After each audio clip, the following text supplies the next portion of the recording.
Well, I'm less used to it. Yeah. Okay. I'm Ryan Brown. This is the Unvarnished podcast, and I'm in New York with Max Ginsburg, the You want to amazing. move that painting a little bit in. You can overlap the other so you don't Right here? bang into it. Is That's that it. okay? Yeah, right there. Okay. Okay. Yeah, we're here with Max Ginsburg in his studio in Long Island City, and you're an icon in the art world, and it's a huge honor for me to be able to come and have a conversation with somebody that, I mean, you've been doing this for a long time, and I think have probably been an inspiration for a lot of painters of my generation. Coming up, especially for representational art. I mean, you were doing representational art when very few people were doing it.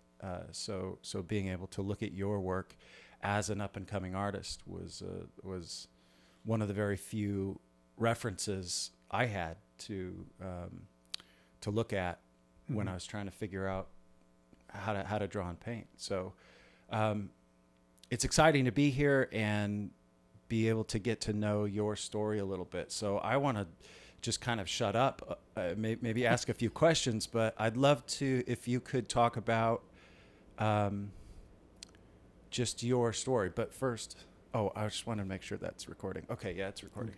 Okay. So yeah, do you want to just start by Sure. giving us a history? Go into as much depth as you want. One of the questions you just mentioned is that you had difficulty, getting started, or the training that you got was not so available. You said that I grew up at a time when realism was not done.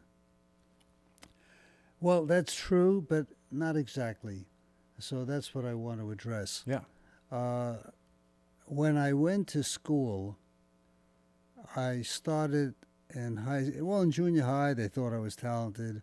Then I went to high school of music and art, and that was supposed to be for talented students in art. And then I went to Syracuse University, studying art, where I got a BFA. And then I went to City College, where I got a master's degree.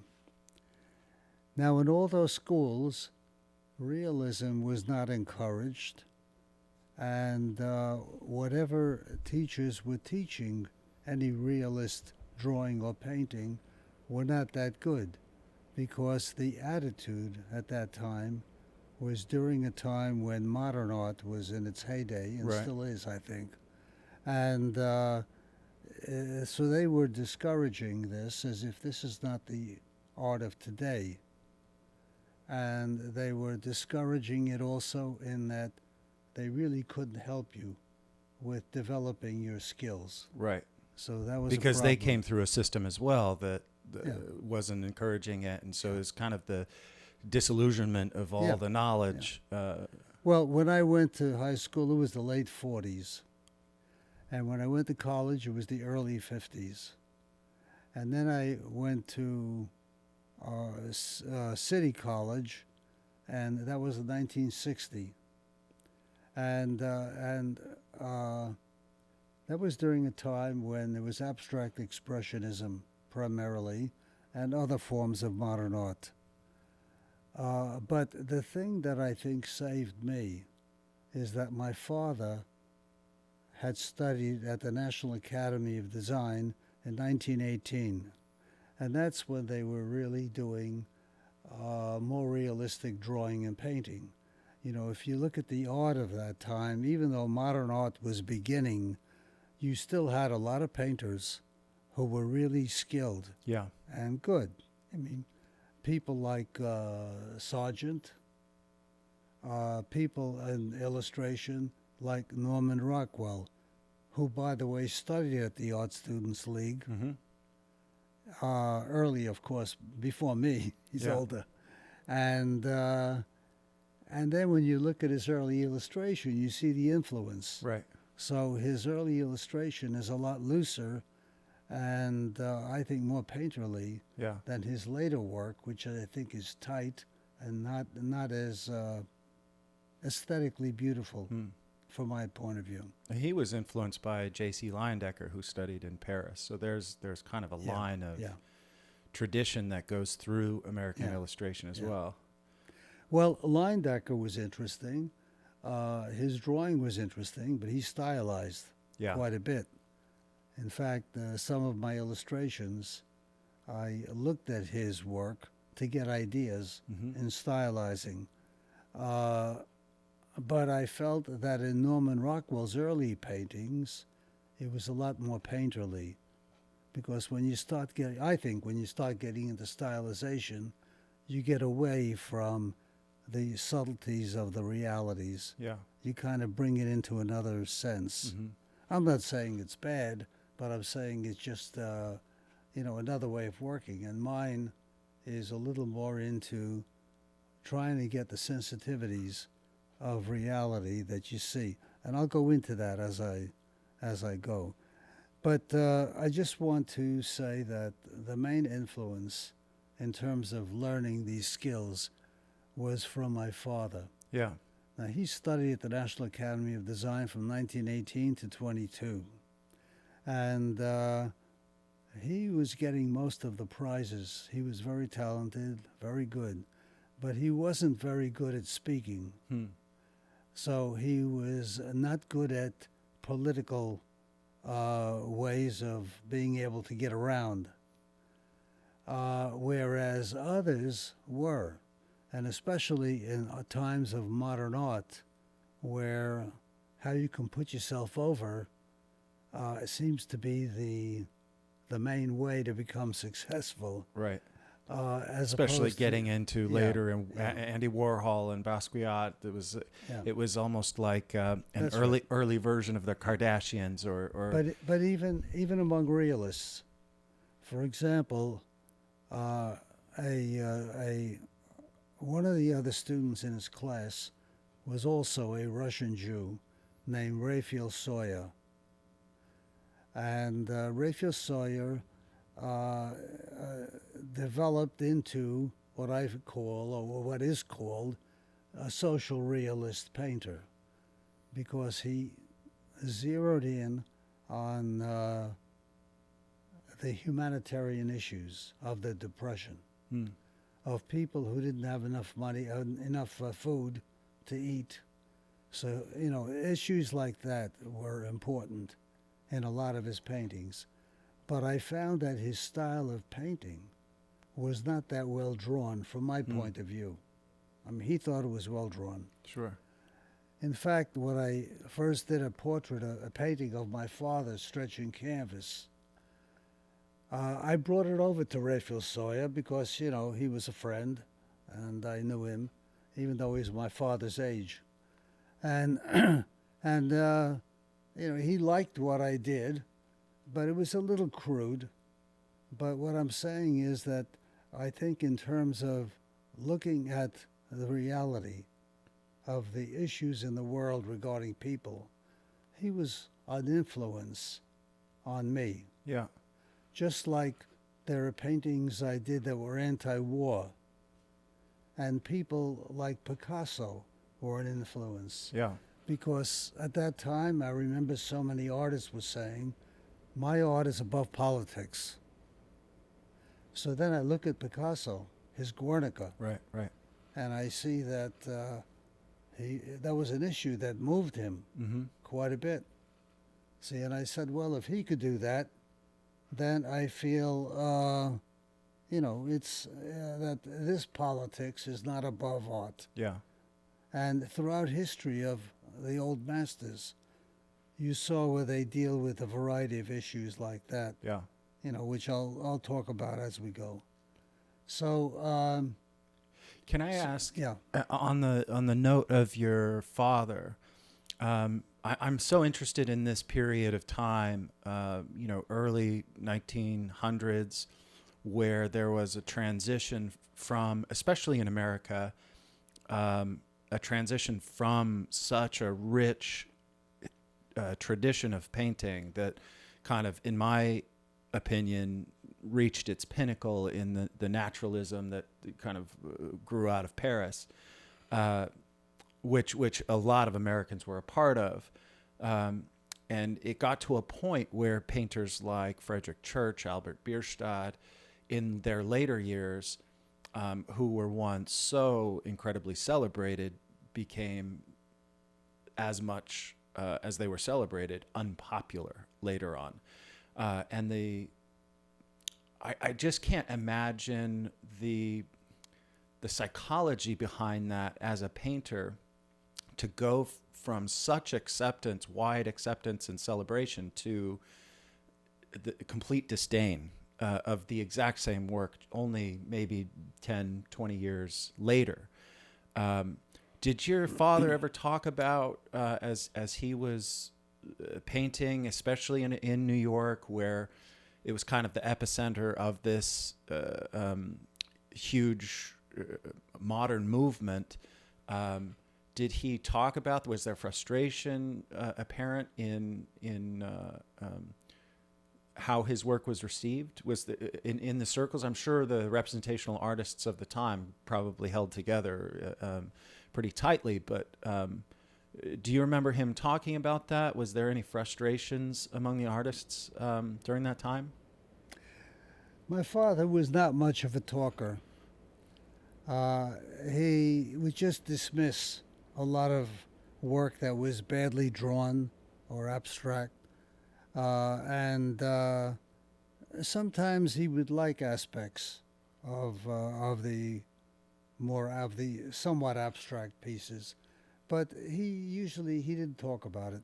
I got more reactions from people who are his students, or from other people like Raphael Sawyer, for example, or other artists who I spoke with, who seemed to be more verbal. Yeah. But the reason I bring up my father is because he had those skills, Right. that I think helped me, and having seen it as I was growing up, and I'll show you some of his work. Yeah. I'll show you a video that I did, which you can take parts of if you want. Okay. And, you see a little bit of his development, but the thing is that you see, now here's a guy who really, I think, painted very skillfully, and it was very painterly too. Now, when he finished the academy in 22, he got a fellowship to study in Berlin and Paris, and then when he came back to the States, he started to do portraits. At one point, this must have been in the middle 20s,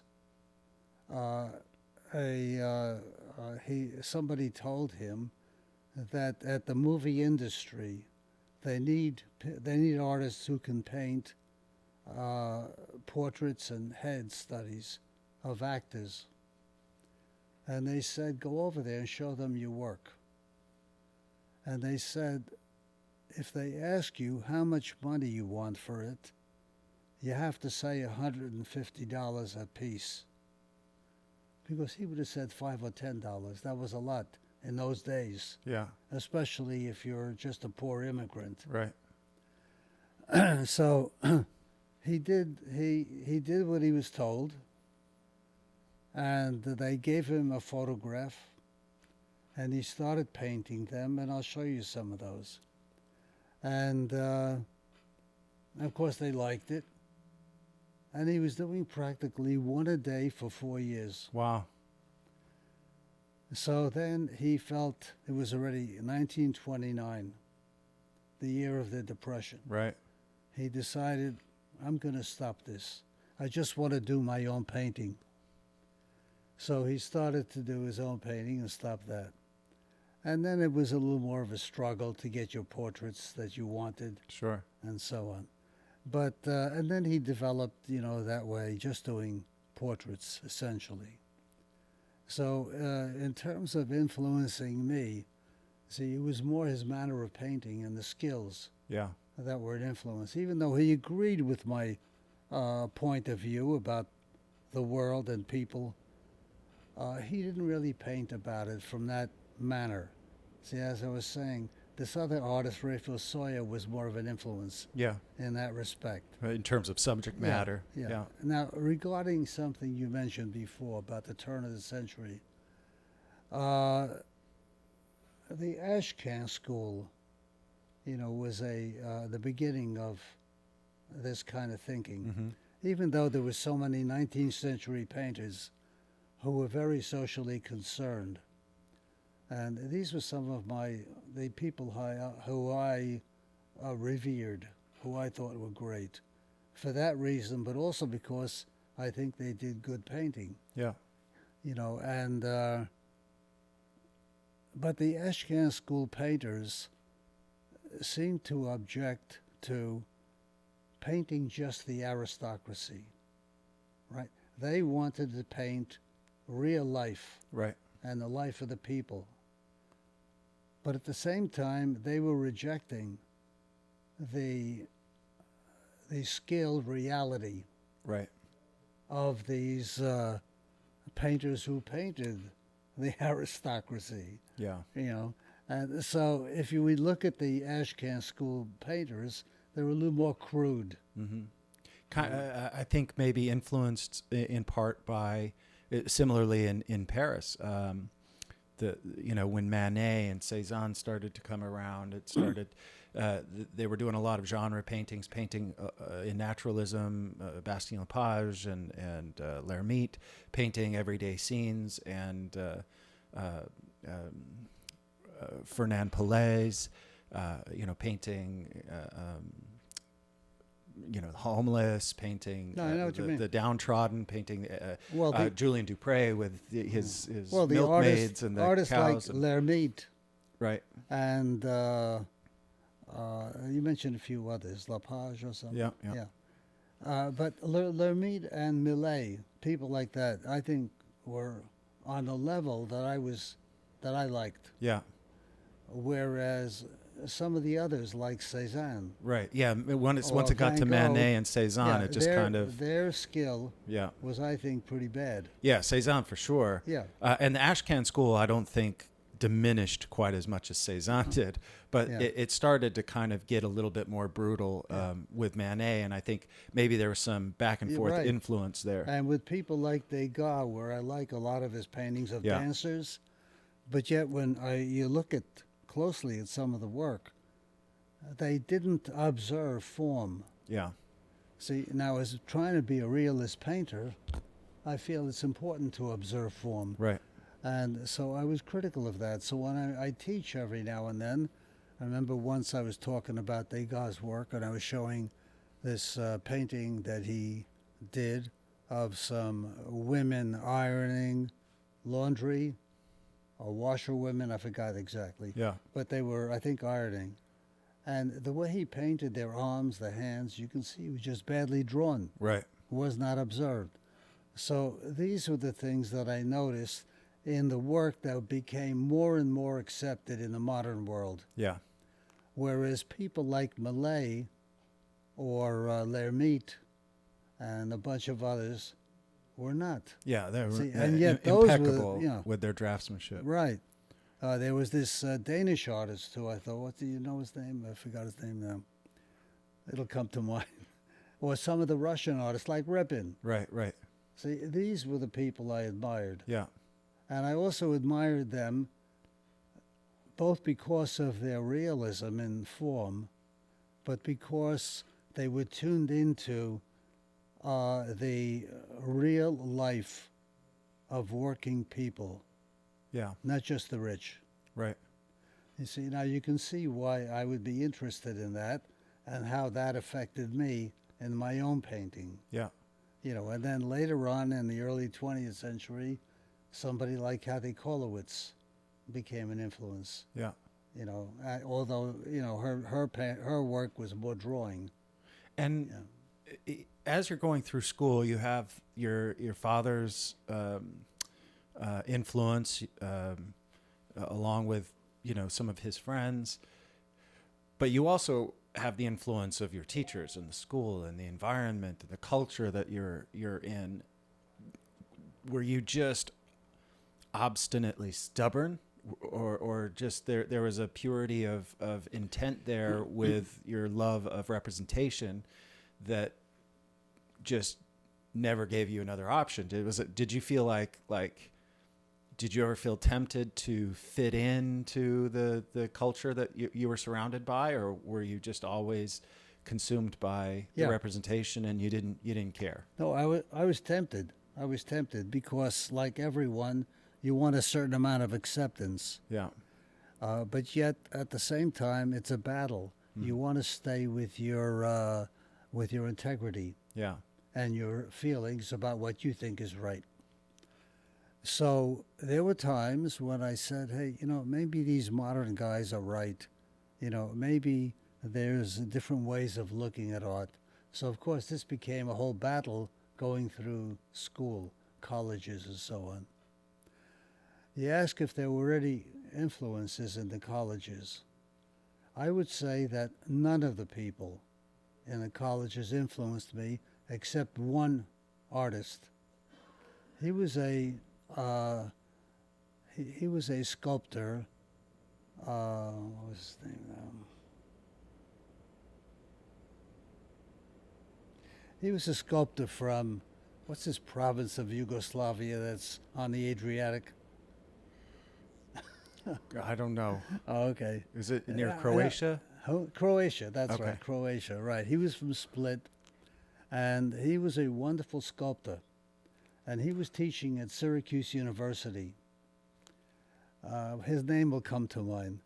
So he did large, realistic sculpture, a little bit stylized, but not that much, so that I could really enjoy it. Yeah.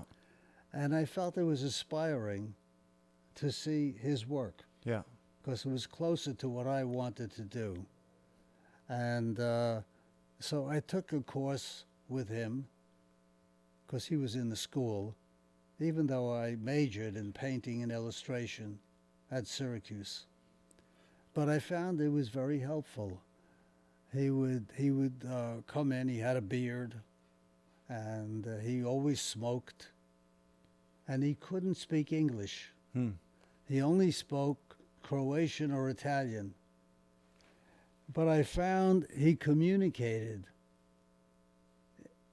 in a way that I would learn the skills that I needed, which was mainly to be able to see form in the real world on people and be able to, put it into your painting. Yeah. Even though he's working in clay, Right. Now I felt this was very inspiring to me. Yeah.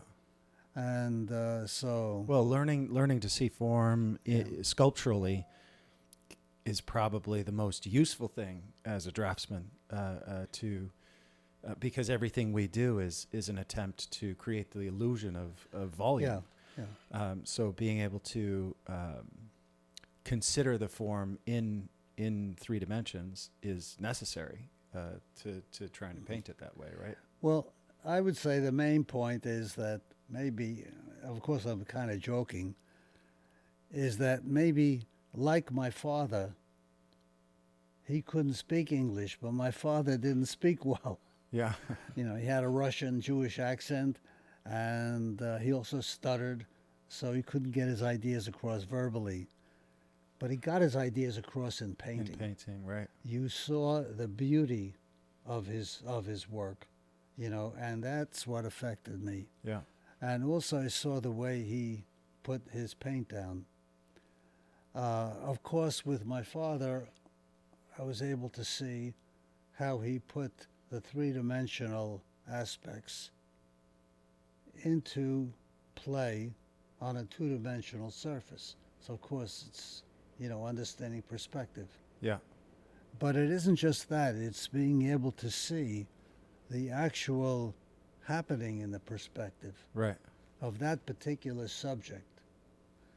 Because sometimes people try and get the perspective and they go into all kinds of configurations and diagrams, perspective lines Right, and right. so on, when it's the simple thing is just to understand and check your proportions. Yeah. See, so when I teach now, I teach from that point of view, but also with the understanding of why these things are happening. Yeah. See, so all of that becomes very important.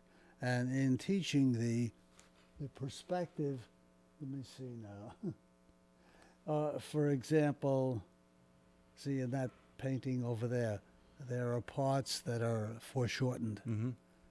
or in here. And of course, it means that the foreshortening is smaller Mm-hmm. than the full length if the thing or the form was extended. So these, became important. I think, though, that to describe a lot of my history, it would be good to look at the paintings I'm talking about. Yeah. So, and I think that if I show you on my website, I'd be able to converse over that. Yeah. Is it possible to do that? I don't know if that'll come through as well on the video. Are you talking about showing Paintings. some of the stuff you've done in the past? Yeah. Yeah, I mean, you can bring it up. Maybe set it there. And Now we can end up with the studies that I'm doing, sure. in recent years. Yeah. If you want, you can take pictures of it, but then if it's possible, you can then use the website Yeah, to maybe get the reproduction. edit on some of more those images clearly, in. And Yeah. my voice would come over. Sure. Oh. There you go. Okay. Shall I open this up? Sure.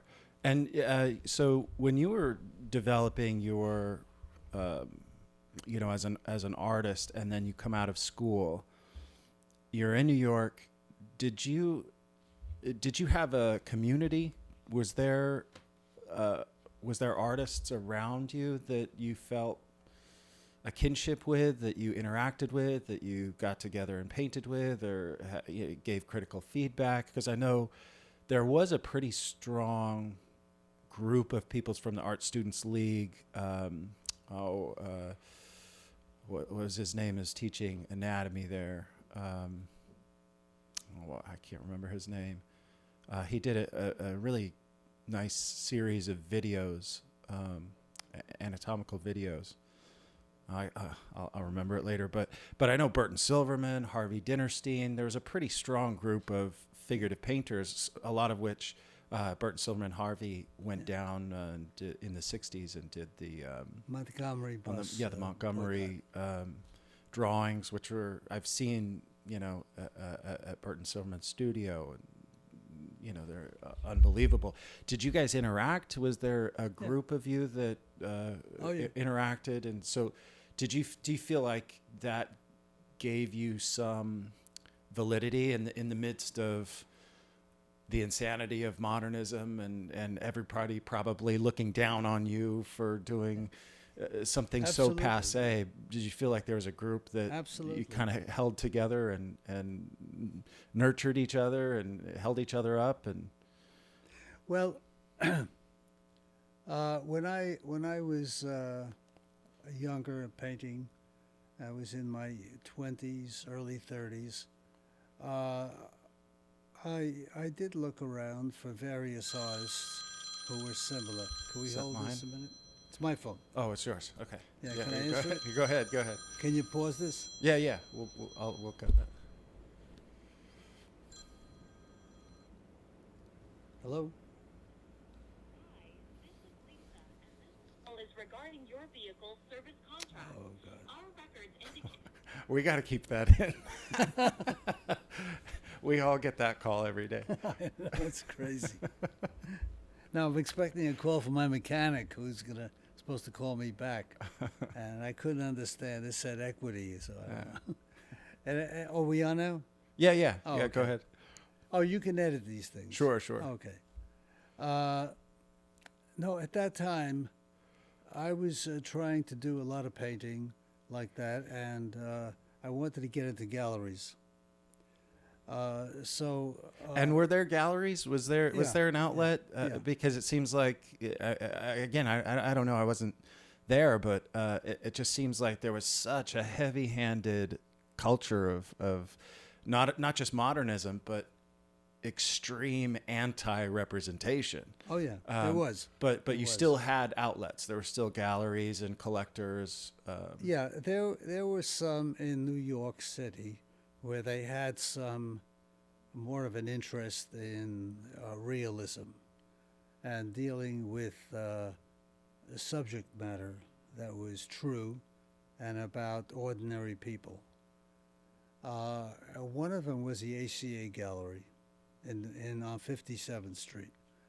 Then there was another gallery. I forgot the name of what it was, but it was also on 57th Street. And then there was one up on Madison Avenue that Raphael Sawyer was a part of. But all of these galleries, while they had some people who were pretty sensitive and good, most of the work was a little bit stylized or into a badly drawn look. Because there was, to me, it seemed like there was a compromise with the modern world. Otherwise, you couldn't be accepted. Yeah. There was even a gallery I went into where the dealer said, you should have more loose painting. Let it just be Yeah. more of the painting. Don't try to develop the form that much. I mean, they were telling you things like that. Because It seems like that's persisted today. Like a lot of style to me seems just more like what a painter's incapable of, rather than a chosen, deliberate effect. It seems more of just a limitation rather than. Should I take this off? Why am I wearing? Hold on a second.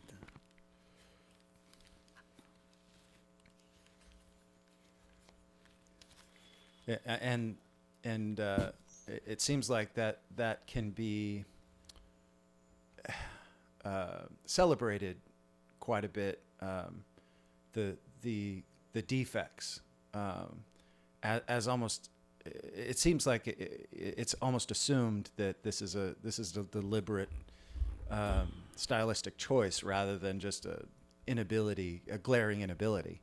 And that can be somewhat frustrating for me to see, some of those paintings be celebrated. Well, I think a lot of artists want to be successful. Yeah. Successful means getting into a gallery and selling, and you can convince yourself that that's your style. Right. And you try to go along with what is more acceptable and would be make you more famous and rich. Yeah. But Which I have to say, but most people wouldn't admit to that. Right. See, so you can talk yourself into a lie, Yeah. and this is the history of mankind to some degree. Yeah. I don't even have a problem with people that whose main goal is wealth and fame. If that's really your motivating factor, and you can do it somehow with art, or in a creative way, I don't have any problem with that. But when it dresses itself up as artistically pure, that feels icky to me. Okay, well, to me, the main issue is not that they should not do what they're doing. That's their freedom. Sure. The main issue is, why should the art that I want to do be restricted? Right. Why should that not get the light of day? Yeah. See, that is the main issue. Yeah, I totally agree with that. I live in a fantasy world of my own making, which is a meritocracy. I kind of come from a sports background, so I see, the best players in the NBA are getting the biggest contracts, and it's a clear eye test on why they're the best. You can't really, you're not going to get a $40 million a year contract if you're not very good. Whereas in painting, You can if you're not very good. Right. It's like they're celebrating. Like, I love how he dribbles off his foot, or I love how he misses his shots. His way of missing shots is so unique. But that's not the art world. I understand that the art world is not a meritocracy, but because I kind of live in that fantasy, it can be frustrating for me to see what I would consider pretty poor work being elevated. Well, let me get on to this other subject you raised before about influences. Of course, there was the National Academy of Design and the Art Students League still continuing. But, you know, I didn't really study in those places because I was going to college and doing other things. For a while, I did some commercial art, which is more paste-ups and mechanicals and little renderings. But I found that in terms of doing the work I wanted to do, I felt that if I got a job as a teacher, I'd be able to make a living and have more time to paint. So I started to teach at the High School of Art and Design. Now, I'm going to come back to that in a minute because I want to get on to the other subject. The people who influenced me. You mentioned Bert Silverman and Harvey Dinnerstein. There was a gallery in the in the 50s and into the 60s that was on 60th Street between 2nd and 3rd Avenue. And over there, you had a bunch of artists who were trying to paint more realistically, and I think many of them had more of a progressive attitude about subject matter, like Harvey and Bert. There were people like Schickler. You know, he's the one who painted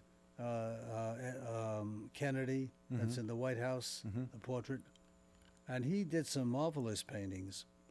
And these were people who I looked at, you know, who really influenced me to a large degree. Now, of course, Schickler was much older. Later on, I found myself being his neighbor at where I lived on 77th Street.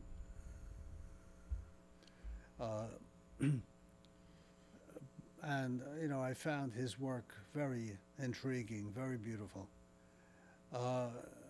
But Harvey and Bert also were kind of connected a little bit or close to a labor union that I was also close to.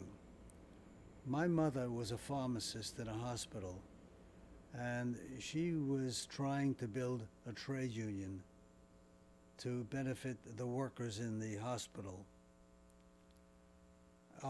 Then her assistant became an organizer for 1199. See, that's the largest hospital workers union in the country. And he did a magnificent job. But Harvey and Bert were also connected with that. I think Harvey's father was a pharmacist, but they had those ideas that laboring people should have a better deal in life. Yeah. So you can see how that was an influence. Yeah. And then when they went down to Selma or to Birmingham, you know, with Martin Luther King, they became my heroes. Yeah. Now, they're actually only 4 years older than me. Yeah. But, you know, they did that. You see, so they were pretty much of an influence, you know, for me. And if you go to that trade union, you can see two of their paintings and also one of mine. The painting I did called Union Meeting is there. They bought that when I had an exhibition there. So I'm just, you know, giving you some of the influences, Yeah. you know, in my development or early history as a painter. But then about that time, maybe in the 60s.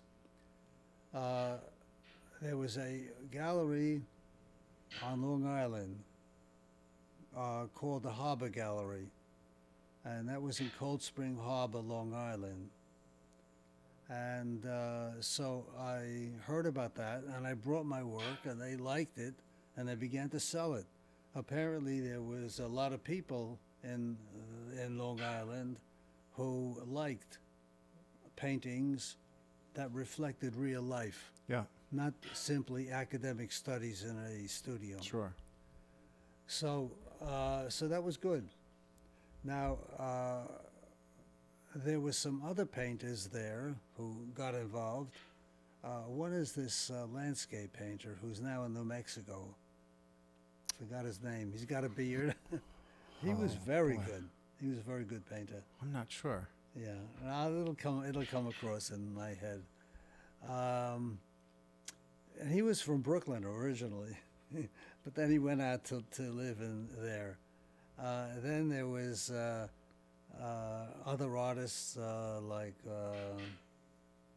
Ron Scher, who started. He was 19 years old, and he had paintings in the gallery, and I was very impressed Yeah. with what he had there. And you know of him, right? Yeah. Yeah. He's doing portraits in China Yeah. and all over.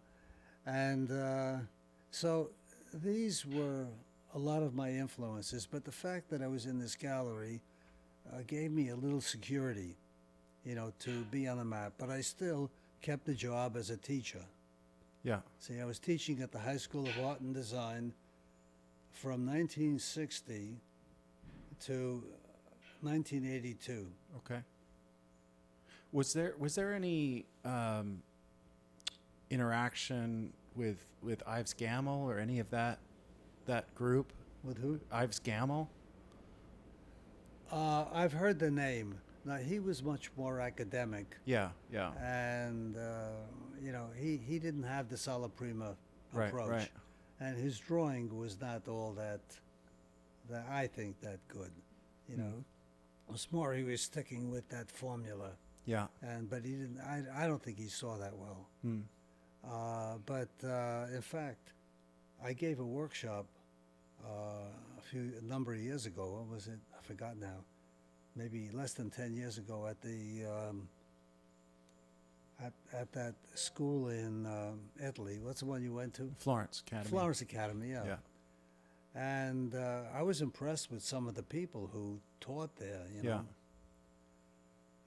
But in giving that class, they had some of their students take my workshop. Uh-huh. And I was surprised at how they could not see proportion, Interesting. because they were used to this mechanical Yeah. measuring. Yeah, the site size. Yeah, right. Right. Right.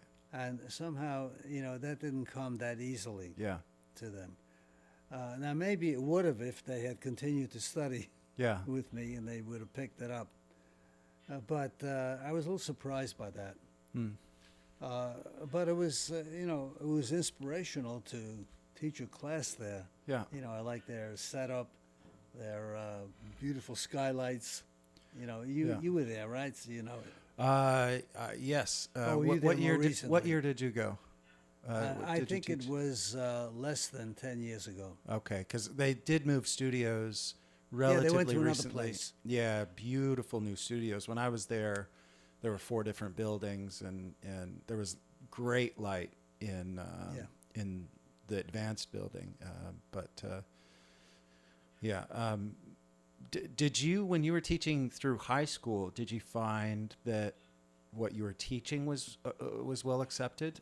Because the reason I ask is I'm because coming to that. I taught at a couple of universities after I studied in Florence, and it wasn't that well received. No, I can see that. But so again, to go back to the time that you existed in, from the 60s through 1982, you're the way that you're painting representationally. Obviously, craft is important to you. Drawing is important to you.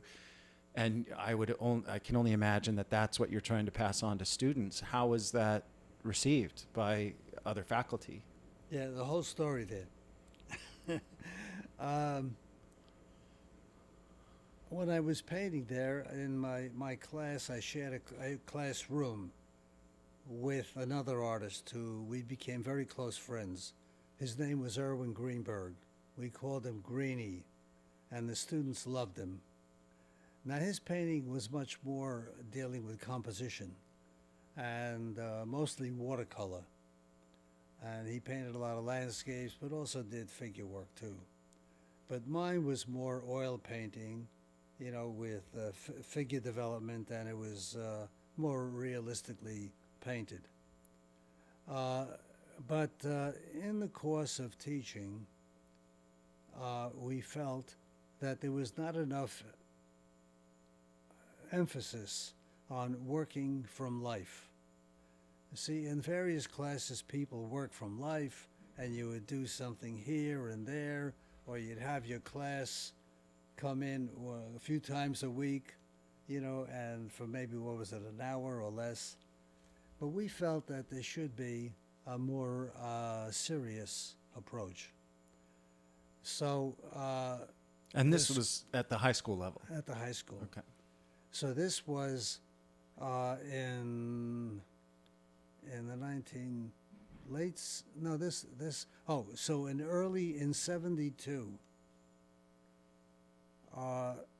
my friend and I got permission to have students come into the school before school started.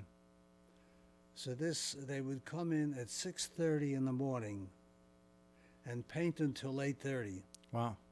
And then at 8:30, the regular classes started, where they would have their scheduled curriculum that the school and most art schools were dealing with, which is a little more modern Yeah. and also a little more commercial. Yeah. So we had that, and there was a problem sometimes because many mothers didn't want their kids going into the subway in New York City at 5:30 in the morning Right. to go to school, you know, because it was dangerous. Yeah. So this was a problem. However, we had a lot of students coming in, and they stayed with it for the full time that they were in high school. You know, so this was like every day, Monday through Friday, for the 3 or 4 years that they were there. Wow. They became good artists. Was there any pushback from some of these students? Let me just finish. Yeah. this. Sorry. Go ahead. Now, some of them were people who went out to teach at the Art Students League and just became great painters. One of them was Steve Assell. Okay. So, and I'll show you some of the paintings that I did in the morning group, and one was of him. You'll see how he looked at 17. Yeah. Yeah. So, and then I had a group of students paint murals. I selected the ones who were really good, but this was in the late 70s, like 1979, and Steve was not there anymore. But he said that he wishes we would have done that back then. Yeah. So I had them paint on murals, figure paintings, you know, multi-figure paintings, and they work from life. And I'll show you some of them. Like one of them was Ricky Mujica. You know him, right? Yeah. Yeah. Yeah. And he did a magnificent painting at the age of 17. Wow. And I'll show you that. He painted me in there and a bunch of students as if in a classroom. Wow. Beautifully painted. So, and of course, all of these people had been going to our morning group to develop their skills. Wow. I mean, that's Yeah. amazing. You should have been around. I then. wish. I wish. I didn't. Yeah. I really came to art Yeah. late, I feel like. But I always, I get excited when I get younger students because they're entirely capable of learning at a young age how to draw really well. The difference I find is maturity. It really is. I've had students as young as 13 that have done fantastic. Yeah. But I've had other 13-year-olds that just can't stick with it just because out of difference in maturity. But if they can concentrate, if they are wanting to dedicate, at that age, they're entirely capable of learning just as quickly as college age kids, and getting a head start at that age is such a. I'm so jealous. But what I wanted to ask was, I know, this generation, I've got kids, you have pop culture and things that they get into. You're coming up at a time, or you're teaching at a time where you've got the 60s counterculture, you've got into the 70s. That has to do with music and art and literature and movies.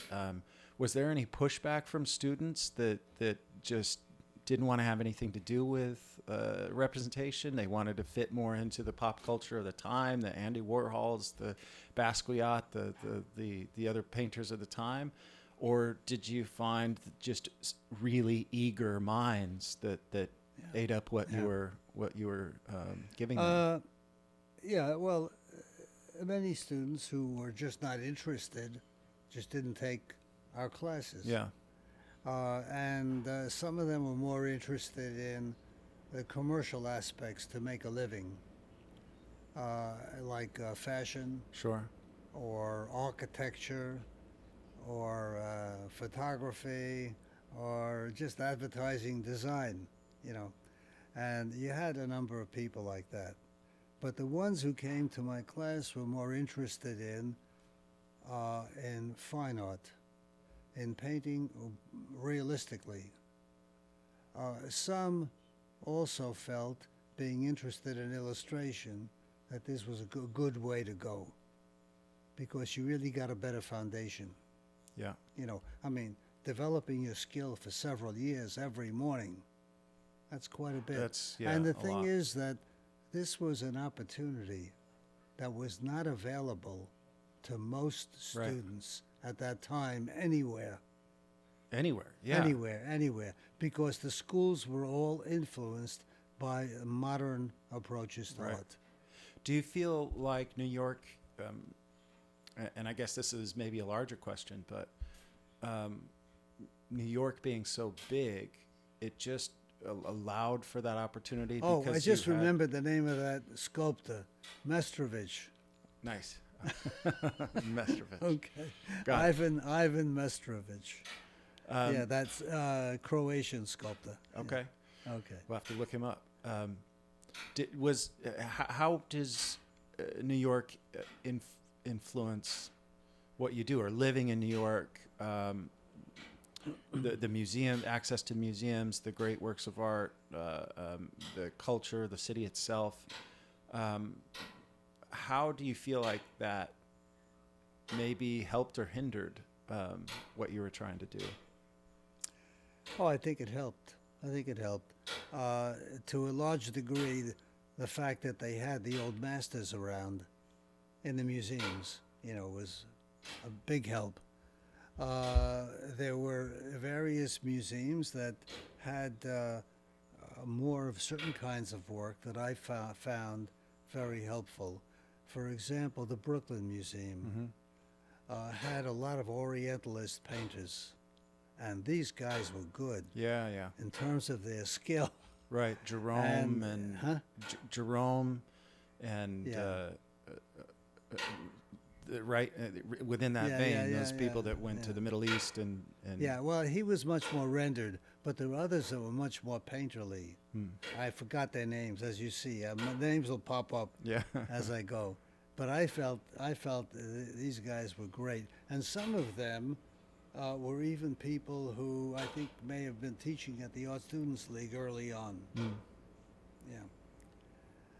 By the way, when my father went to the National Academy, he had basically two teachers.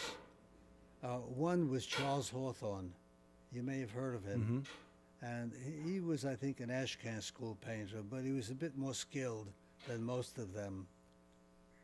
But he said And this is something I remember because my father used to say it all the time. And then I repeated it to my students. And that is, paint what you see, not what you know. Yeah.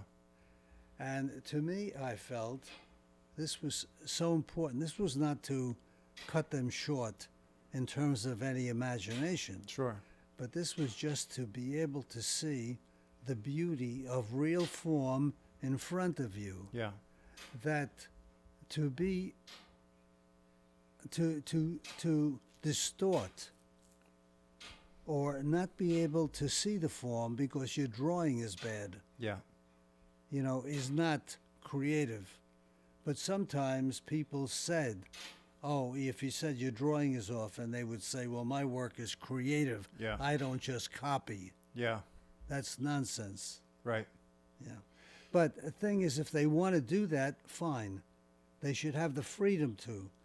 But as realists, we should have the freedom and encouragement and opportunity to paint the reality of things. Yeah. You'd like to see decisions in drawing and painting be made deliberately, not necessarily bad drawing as a result of inability, but if you distort, you'd like it to be purposeful. Maybe some sort of Well, deliberate design. To a degree, yes. It depends on the particular painting.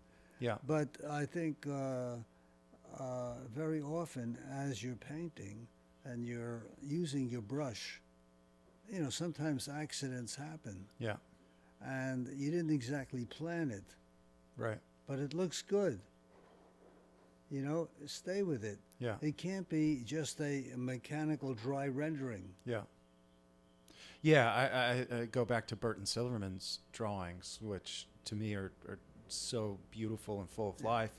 And they're not always perfect, but there's such a high degree of skill there Yeah. that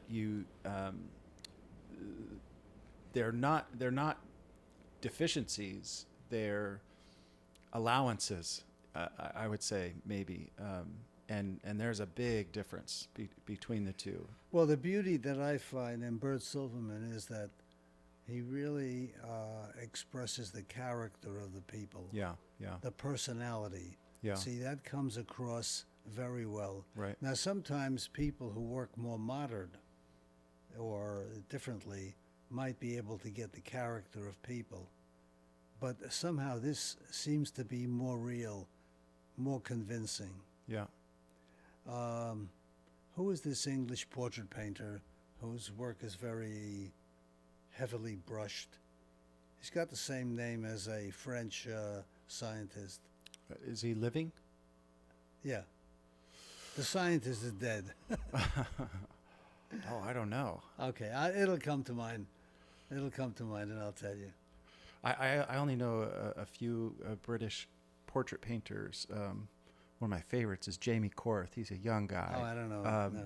He's a really young No, this guy. guy's not young. Alex,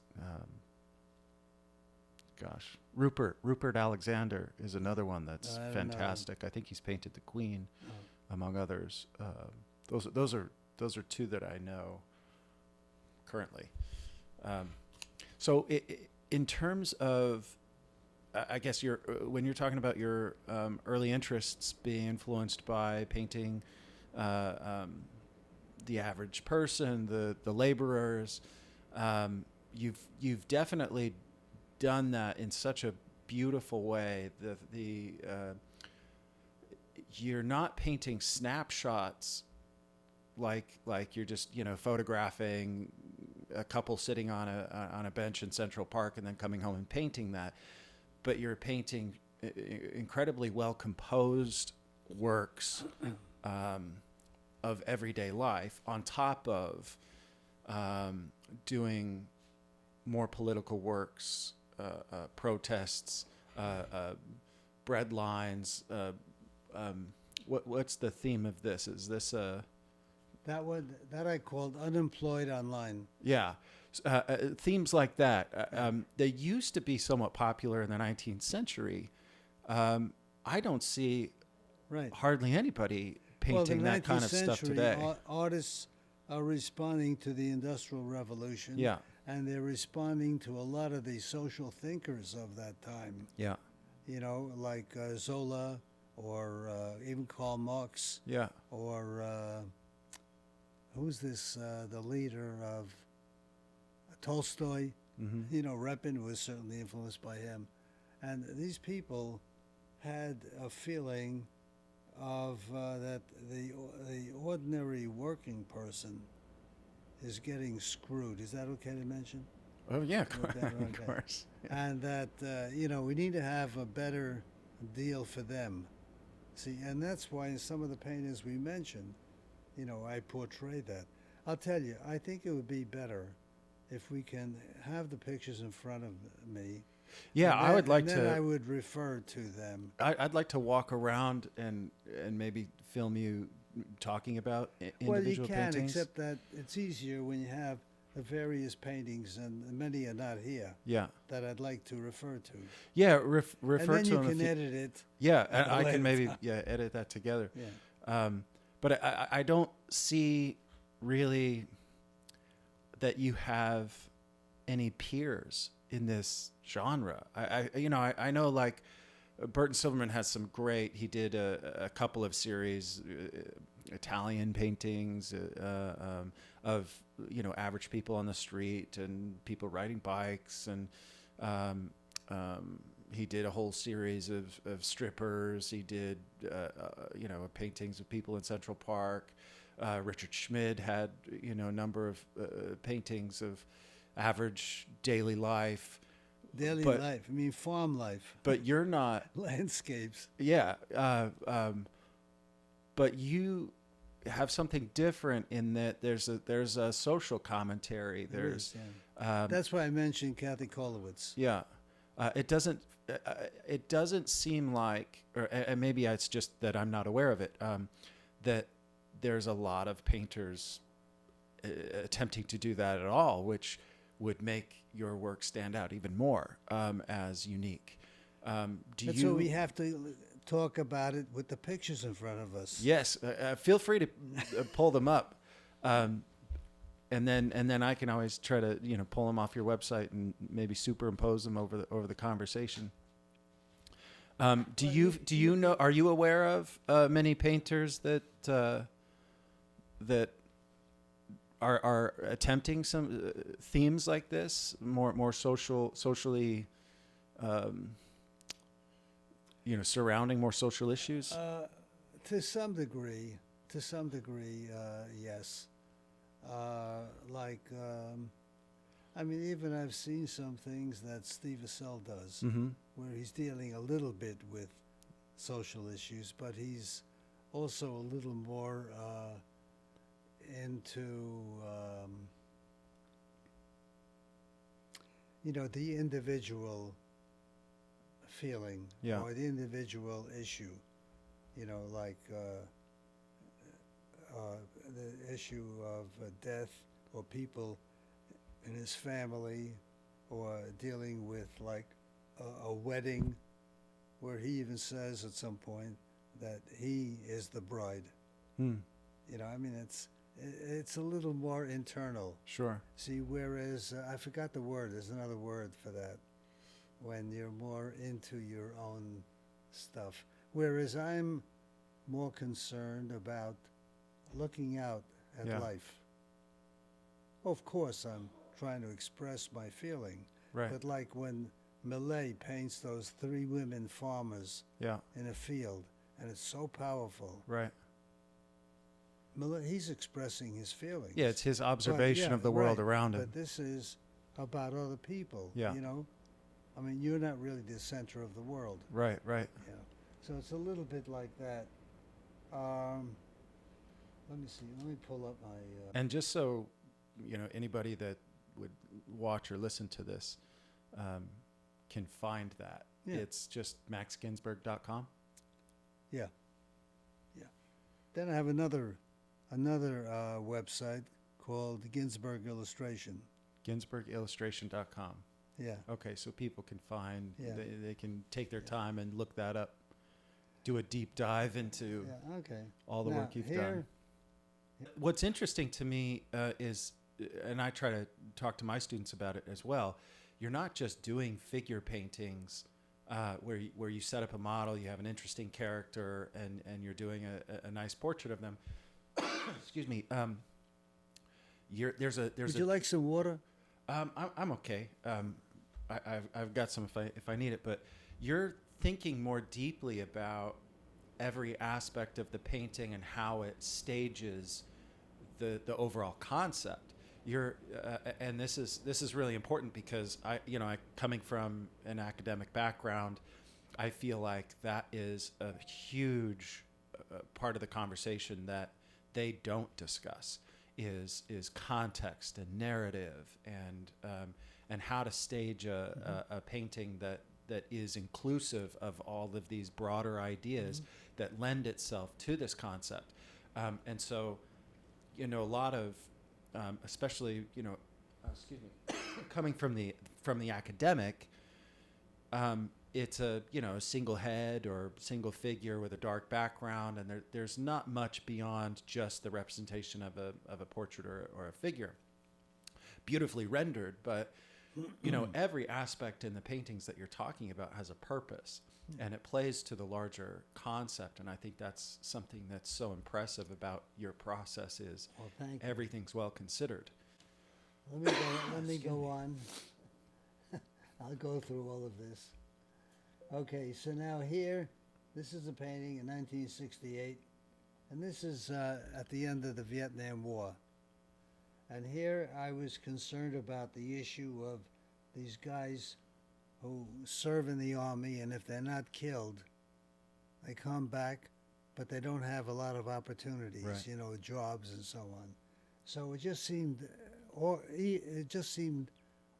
unfair to me. Here's a guy who comes back, he's selling American flags to make a living. Yeah, after It's not such a very huge good- sacrifice. Yeah, after that, right. So that's a little of the thinking. But there is the reality of the technique that I'm interested in. But as you can see, it's a little crude, a little flat compared to my later paintings. Yeah. See, because I'm still developing. And when you were doing these, I still go back to the time that you existed in, and just the fact that you're one of almost nobody who's focusing on these narratives. Do you feel that made you more unique and special in the market, or do you feel like that maybe undercut you Yeah. by being so unique? Yeah, yeah. Wi- Yeah, some gallery dealers would say, I can't sell dirty streets. Yeah. Other people might say that this is, they want to do more modern art. They want to be part of the times. They want to make more money, Yeah. make a living. So there's a bunch of things like that. But I think that there was always a certain amount of people interested in this. Yeah. And I find that when I show this kind of work, there are many people who come to look at it. They're attracted because they can respond to this. Yeah. It communicates with their life. Yeah. See, and I feel that's important. Yeah. I think that's important for artists to know that no matter what, there's enough people in the world that if you're interested in something, there's a subject matter that you want to pursue, there's going to be an audience for it. And if you're true to that and you just make those paintings, it will find an audience. And a lot of the paintings that you make, I can imagine people seeing and maybe thinking like, I don't know how I could live with that. I respond to it. I relate to it. I understand it. It makes me feel everything I'm meant to feel. You're right. But I'm not sure if I want it in my living room. You're right. That painting Right, over there, right. first prize. In Art Renewal. Yeah, I don't know if you know Fred Ross. I have talked to him. I've never met him in Okay, person. yeah. Yeah. I mean, he's a nice guy. He likes me. They love that painting. They all did there. And he would have bought that, but his wife said she can't live with that. Right. So there you go. So And- you and see, to me, okay, that so means it this belongs brings in a up a public, point. This brings up the issue of, do you paint tragedy? Isn't tragedy a part of art? Right, right. Isn't tragedy a part of life? Or do you just avoid tragedy, Yeah. look the other way, and just paint nice? And to me, paintings like this belong in public collections for that reason. I think that I could see somebody buying these paintings, putting in their house. I would put it in my house. I'd love to live with Well, I put it in my paintings like studio. this. Yeah. And if there's But- a museum that wants it, I'd be very happy. And that's where I could see paintings like this being the most useful, because when you go to a museum, your expectations are a little bit different than waking up in the morning Yeah. and having coffee in the living room. Under a beautiful landscape or something makes sense. But do you have work in museums? I know you have work in public collections. Yeah, have you come But museum. is that, when you're making a painting like this, is that something you think about? Paintings like these, is that something you think about or hope for, that I hope this for. painting should be? I hope for, but the in a public museums collection. don't always respond to this. Yeah. They like other things a little more like what many people feel comfortable with Yeah. in their living rooms. Could you talk? Because I would encourage anybody, because the things I love about what you're talking about is the way you're breaking down the purposefulness of every aspect of every painting, and that seems to be a common theme of your process. Is But you don't have time for every painting. right. Well. I also want to get to what you're doing now. Yeah. And because you're teaching online, and if people are watching this and are interested, I think so much of what goes into your paintings, the thought that you put into it, the design, the concept, on top of the approach, on top of these alla prima paintings that you're doing, is so useful, and people can have access to that through your online teaching. Yeah. Is it through your website that they can find that, or Yeah. what? It's just, that's the platform. So No, it's through my email, okay, which is which is maxginsburgstudio.com. so yeah. I as we're just talking about your paintings, I think it would be really useful if anybody's looking for not just training in terms of color usage, paint application, drawing instruction. I'm sure you cover all of that in your online course, along with you people Yeah. can watch you paint and ask questions along the way, I'm sure. But the information about how you put a painting together is, especially, again, from my world, I run a school, I've taught for a number of years. It's just not discussed. Picture making and concept I development. have a is not breakdown discussed. with photographs of how I did this painting. Okay, and that's on your website, No. in your instruction. It's I have it on a separate what do you call that? The PowerPoint. Okay, and people that would sign up for your online class can access that. If I have it, if I've given it as a class, I may have given it once or twice. Okay, So then they can access it, because all my classes then are recordings yeah, and sent to the people. okay. And you were saying they would sign up through your email. I think that's the way it works. Yeah. And what's your email? Max Ginsburg Studio @gmail.com. Okay, I want to make sure we get that on, because I think that's an incredible resource for people that don't live in New York, that for Yeah, people that want to learn something. You're, to me, one of the icons of the painting world, and to be able to have direct access to you and ask these questions and find out more about how you put Yeah. paintings No, I together. It'd understand. be an invaluable resource. Well, anyhow, this is a model that my wife sculpted over there, that big sculpture. Yeah. See, so she's going down the subway steps. And then these are some of the students, one guy tying a shoelace, and to get it to look real. Ricky's on roller skates, and he posed for me on roller skates. This is all from life. Yeah. Okay. Everybody posed. Over here, these people posed. She was a teacher. This guy was a doorman in my building. This guy was another teacher. And this is a street of Broadway. And how did you? I imagine they posed for you indoors. They posed in my studio. So yeah.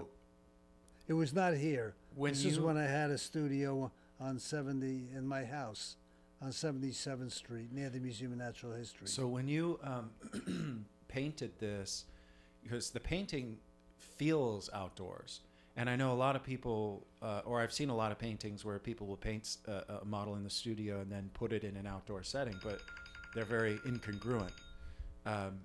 How did you manage that?